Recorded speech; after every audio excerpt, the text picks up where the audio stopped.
Hello and welcome to success mantra. तो स्वागत है एक बार फिर से आप सभी का अपने यूट्यूब चैनल पे।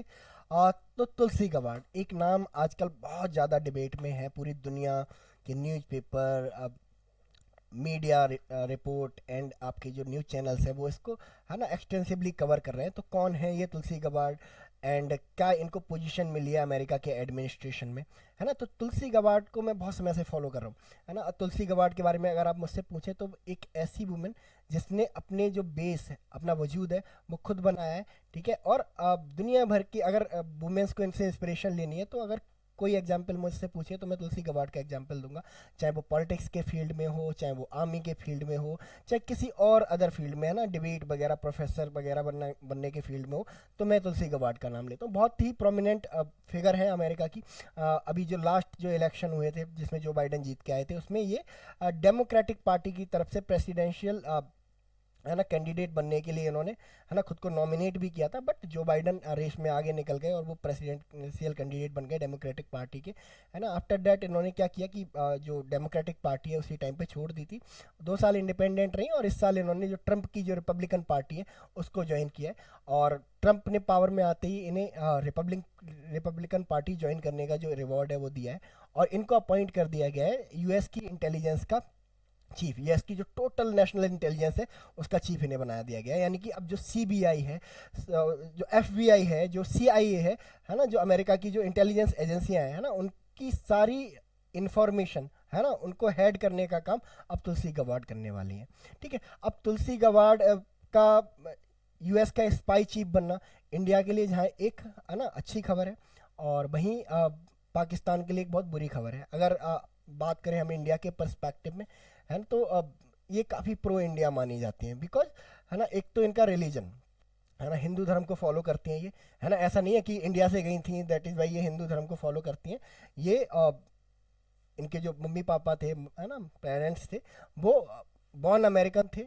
बट उन्होंने हिंदुइज्म को पढ़ा, सनातन धर्म को पढ़ा, उससे बहुत ज़्यादा इन्फ्लुएंस हुए और उन्होंने अडॉप्ट कर लिया, है ना, हिंदू धर्म को, है ना। और इन्होंने भी बाद में क्या किया, लेटर ऑन जो इनके पेरेंट का रिलीजन था हिंदू धर्म, उसको कैरी फॉरवर्ड किया। एंड ये हिंदू इथोज में विश्वास रखती हैं। जहाँ भी जाएं ये भगवत गीता को कोट करेंगी या रामायण को कोट करेंगी, रामायण महाभारत के कैरेक्टर्स को कोट करती हैं। तो बहुत ज़्यादा बिलीफ है इनका हिंदू धर्म में। दैट इज़ वाई मतलब जियो पॉलिटिक्स, जो आपके जियो पॉलिटिक्स के जो एक्सपर्ट हैं उनको लगता है कि ये काफ़ी प्रो इंडिया है।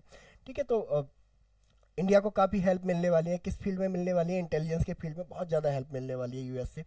ठीक है। उसके अलावा अगर पाकिस्तान की बात करें तो बहुत ज़्यादा एंटी पाकिस्तान मानी जाती हैं। ठीक है। हमेशा से इन्होंने इस चीज़ का विरोध किया कि भाई we are spending so much money on Pakistan. हम पाकिस्तान को इतने सारे पैसे क्यों दे रहे हैं जब पाकिस्तान हमें रिटर्न में कुछ नहीं दे रहा है। ठीक है। पाकिस्तान, है ना, हम उनको पे कर रहे थे एंड हमारा जो दुश्मन है उसामा बिन लादेन वो उसको अपने यहाँ पे रख के बैठे हुए थे, है ना। तो हमें पाकिस्तान की ज़रूरत नहीं है। कुल मिला के, है ना, बिल्कुल एंटी पाकिस्तान मानी जाती हैं। कहती है पाकिस्तान को कोई फंडिंग नहीं होनी चाहिए, पाकिस्तान को कोई बैकिंग नहीं होनी चाहिए, पाकिस्तान की, है ना, यूएस की पॉलिसी में कोई जगह भी नहीं होनी चाहिए। पाकिस्तान, है ना, एक जियो स्ट्रेटजिक लोकेशन है, बस उसको एंजॉय करता है।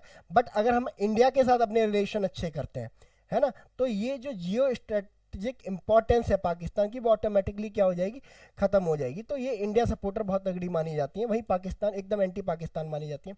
तो इंडिया के लिए यहाँ पे ईज होने वाला है क्योंकि पाकिस्तान को कोई रिलीफ तुलसी गवाड़ की तरफ से नहीं मिलने जा रहा है और इंडिया को बहुत सारे पक्ष इनकी तरफ से मिलने जा रहे हैं। इसके अलावा इंडिया को एक और ईज मिलने जा रही है।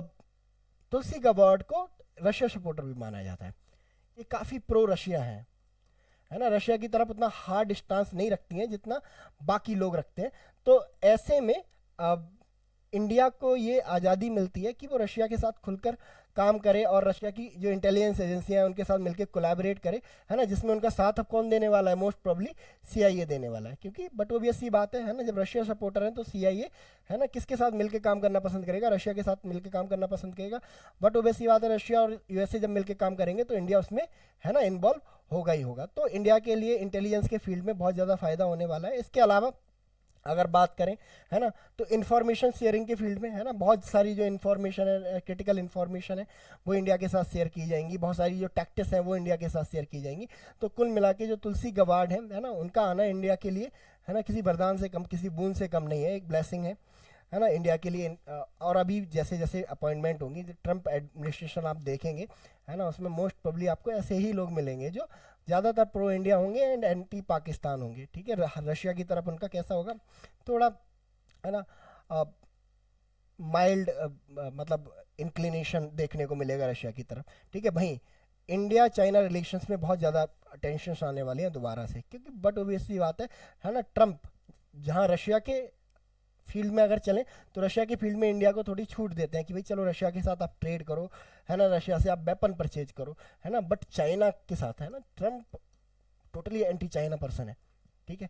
तो ऐसे में जो इंडिया चाइना रिलेशन अभी ब्रिक्स के समिट में थोड़े, है ना, लाइन पे आए थे, आने वाले समय में इनके डीरेल होने की बहुत ज़्यादा संभावना है। और जब तुलसी गवार्ड, है ना, जो स्पाई एजेंसीज हैं यूएसए की, उनको हेड करेंगी, तो है ना कुछ ऐसी इंफॉर्मेशन भी मिलेगी, है ना, जो एंटी चाइना होगी, जो शेयर की जाएगी अब इंडिया के साथ में, है ना। तो अपने अपने, है ना, कुछ जियो पॉलिटिक प्रोज एंड कॉन्स हैं, है ना, जो इंडिया को देखने, बट कुल मिला के अगर हम कहें तो तुलसी गवार्ड की ये पोजीशन इंडिया को सिर्फ और सिर्फ क्या देने वाली है ना, बेनिफिट ज़्यादा देने वाली है, ड्रॉबैक, है ना, बहुत कम देखने वाली है। बाकी तो ये सब स्पेकुलेशन है, देखते हैं आगे तुलसी गवार्ड जब 20 जनवरी के बाद इस पोजीशन को होल्ड करती हैं तो इंडिया को क्या बेनिफिट देती हैं, या फिर, है ना, पाकिस्तान को कितना नुकसान होता है इनके आने से, चाइना को क्या फ़ायदा नुकसान होता है इनके आने से, है ना। तो वो 20 जनवरी के बाद देखा जाएगा। फिलहाल हम इस सेशन में इतना ही रखते हैं। आप अपनी क्या राय रखते हैं इस विषय में, इस सब्जेक्ट पे आप कमेंट सेक्शन में मुझे बता सकते हैं। So thank you so much and God bless you all.